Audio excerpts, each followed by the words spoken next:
வணக்கம். இந்த நாளில் சின்ன சின்ன வெளிச்சங்களில் இன்னொரு புதிய சிந்தனையை தெரிந்து கொள்வோம். இந்த ஆசிரியர்களுக்கெல்லாம் தகுதி தேர்வுன்னு ஒன்று வச்சாங்க. இந்த தேர்வு எழுதின பிறகு தான் அவங்களுக்கு ஆசிரியர் ஆகிறதுக்கு தகுதி வருதா அப்படிங்கிற ஒரு கேள்வி இருக்குது.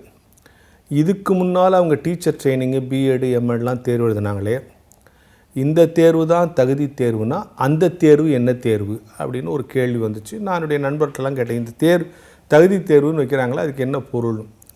அப்போது ஒருத்தர் சொன்னார், இல்லை சார், அது அவங்க டீச்சர் ஆகிறதுக்கான படிப்பு, இது வேலை வாங்கிறதுக்கான படிப்பு அப்படின்னு சொன்னார். அது இதுக்கு அரசு சொல்கிற காரணம், உலகம் அன்றாடம் மாறிக்கொண்டிருக்கிறது. யார் தங்களை அப்டேட் பண்ணிக்கிறாங்களோ இல்லையோ, 2 பேர் அப்டேட் பண்ணிக்கணும். ஒன்று டாக்டர்ஸ், இன்னொன்று டீச்சர்ஸ். ஏன்னா புதுசாக நோய் வருது. அதனால் டாக்டர்ஸ் தங்களை அப்டேட் பண்ணிக்கிட்டே இருக்கணும். புதிய வகையில் உலகம் மாறிக்கொண்டிருக்கிறது. எனவே டீச் பண்ணுறவங்களும் அவங்க துறையில், குறைஞ்சபட்சம் அவங்க துறையிலையாவது அப்டேட்டாக இருக்கணும். இப்போ நான் தமிழ் ஆசிரியர்னா தமிழில் லேட்டஸ்ட்டாக என்ன இலக்கியங்கள், என்ன மாற்றங்கள், என்ன பிரச்சனைகள், என்ன படைப்புகள் அப்படின்னு தெரிஞ்சு வச்சுக்கிறது அடிப்படை. அதனால் ஆசிரியர்கள் தங்களை அன்றாடம் தகுதிப்படுத்தி கொண்டே இருக்க வேண்டும் என்பது தான் அதனுடைய அடிப்படை நோக்கம் என்று சொல்லப்படுகிறது இல்லையா?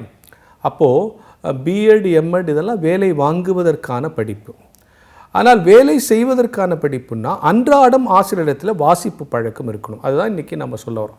தகுதி தேர்வு சரியாக தப்பாங்கிறத விட்டுருங்க. ஆனால் ஆசிரியர்கள் அன்றாடம் வாசிக்க வேண்டும். இப்படி சொன்னோன்னே இதெல்லாம் நடக்கிற காரியமா சார்? காலங்காத்தால் அவசர அவசரமாக ஸ்கூலுக்கு சிலபஸ் முடித்து எம்இஸ் போட்டு எவ்வளோ பிரச்சனை இருக்குது, உட்காந்து படிச்சுன்னு முடியுமா? படிக்கிறதுக்கெலாம் நேரம் இருக்குதா? இந்த சிலபஸை முடிக்கணும் அப்படின்லாம் கேட்குறாங்க. அது நடைமுறை சார்ந்த சமாளிப்புகள். ஆனால் நம்மை புத்துணர்ச்சியாக வைத்துக்கொள்வதற்கு நாம் படிக்கணும். சில பேர் சொல்கிறாங்க, அடுத்த வருஷம் ரிட்டையர்ட் ஆக போகிறேன் சார், நான் இதுக்கு படிக்கணும் அப்படின்னு சொல்கிறாங்க. சில பேர் இந்த விஷயத்தை நான் நல்லா படித்து எல்லாத்தையும் ஏன் தெரிஞ்சுக்கணும் அப்படின்னு நினைக்கிறாங்க. ஆனால் ஒருபோதும் தயவு செய்து ஆசிரியர்கள் அப்படி சொல்லக்கூடாது. எல்லா துறை சார்ந்த அறிவும் உங்களுக்கு இருக்க வேண்டும். உங்கள் துறை சார்ந்த அறிவிலே நீங்கள் சிறந்திருக்க வேண்டும். குறைந்தபட்சம் அடுத்த துறைகளை சார்ந்து நீங்கள் தெரிந்து வைத்து கொண்டாவது இருக்க வேண்டும். அப்போது படிப்பதற்கு வயசு, சூழல், இந்த காரணங்களெல்லாம் சொல்லவே முடியாது. சமீபத்தில் சிவநேசன் என்கிற 91 வயது முதியவர், அவருக்கு 6 பிள்ளைகள், 16 பேர பிள்ளைகளாம். அவர் இப்போ டாக்டரேட் வாங்கியிருக்கார் 91 வயசில். சரி, அவர் தான் 91 வயசுலனா இத்தாலியில் பெட்டர்னோன்னு ஒரு நபர் 98 வயசில் டாக்டரேட் வாங்கியிருக்கார். இப்போ அயல்நாட்டில் இருக்கிற நண்பர்கள்லாம் சொல்கிறாங்க, வயசானவங்களாம் அங்கே சர்வசாதாரணமாக படிப்பாங்க, டாக்டரேட் என்ரோல் பண்ணிவிடுவாங்க. அதுக்கு அவங்க சொல்கிற காரணம் என்ன தெரியுமா? அவங்க தான் அவங்க பேர பிள்ளைங்களை ஸ்கூலில் கொண்டு விடுவாங்க, காலையில் கொண்டு விடுவாங்க, சாயந்தரம் கூப்பிட்டு போவாங்க. இப்போ காலையில் விட்டுட்டு சாயந்தரம் கூப்பிட்டு போகிறவங்க காலையில் விட்டுட்டு பக்கத்தில் இருக்கிற ஒரு யூனிவர்சிட்டியில் இவங்க போய் என்ரோல் ஆகிடுவாங்களாம். என்ரோல் ஆகிட்டு இவங்க படிச்சுட்டு ஈவினிங் வரும்போது அவனையும் கூப்பிட்டு வந்துடுவாங்க.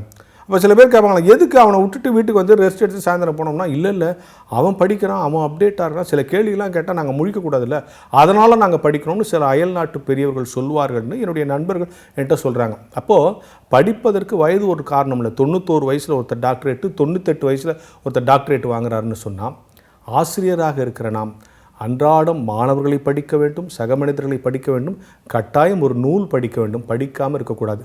திருப்பி புரிந்து கொள்ளுங்கள், பிஎட் எம்எட் இதெல்லாம் வேலை வாங்குவதற்கான படிப்பு. ஆனால் சிறந்த ஆசிரியராக வேலை செய்வதற்கு அன்றாடம் நாம் படித்து கொண்டே இருக்க வேண்டும் என்கிற சிந்தனையோடு இந்த நாளை தொடங்குவோம்.